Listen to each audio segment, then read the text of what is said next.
December tornadoes are very rare. And as meteorologists, we like to say that tornadoes can happen at any day of the year, at any time of the year. But of course, there's a more popular time. And you guessed it, that would be the spring. But December, on average, does have the least amount of tornadoes compared to every other month of the year.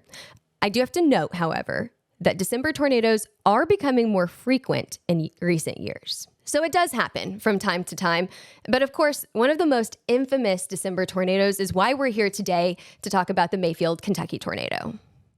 And that Mayfield, Kentucky tornado, it not only happened in December, but it ended up being one of the most tragic tornadoes that have happened in December for all of the U.S.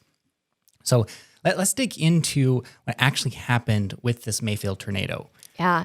I mean, that December 10th, 2021 day was different than all the other December days. Usually on a December day, it is dry and it's cold. It's classic wintertime weather, which is why we don't get a ton of tornadoes in December because of those cold temperatures and the lack of moisture. But it was different that day. Temperatures actually reached to the 70s and 80s across several central and southern states.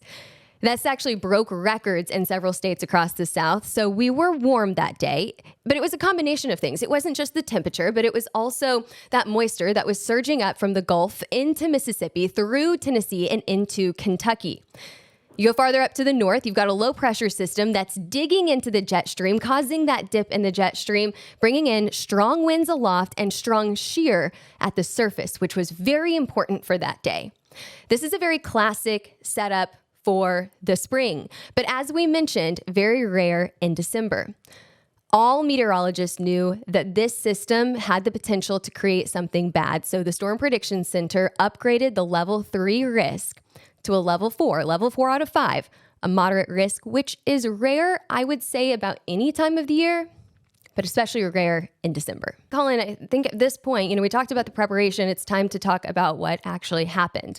So let me actually read you some statistics from the National Weather Service. They said that 89 reported fatalities on this day, over $3 billion in damage. It was a complex, powerful system that produced 66 confirmed tornadoes spanning over multiple states throughout the Midwest and the Ohio Valley. So some really, really significant statistics there. But how did we get to that point?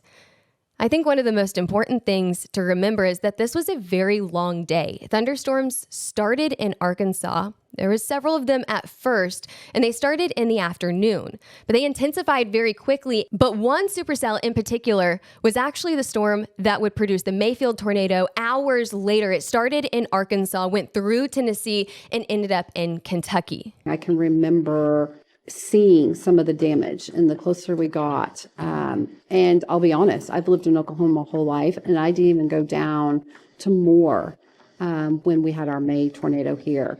And so for me, this was the first experience I'd ever had of seeing the aftermath of a tornado like that. It was very impactful.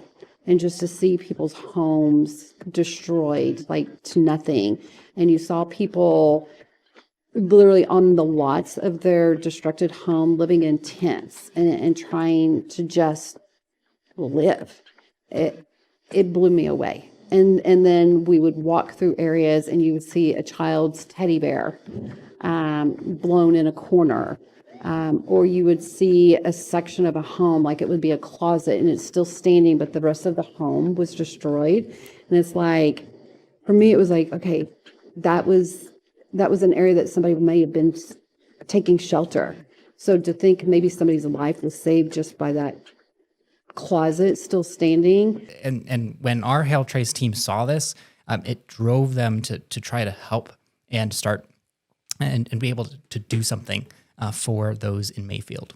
The amount of things showing up at our office really, like our hallways were full. We had offices full of clothing. It was everywhere.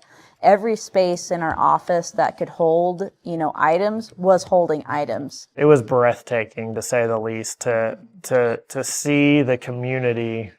And when I say community, I'm talking about the people around us here in Oklahoma, but also the restoration community, the contractor community, the way that they responded to wanting to help.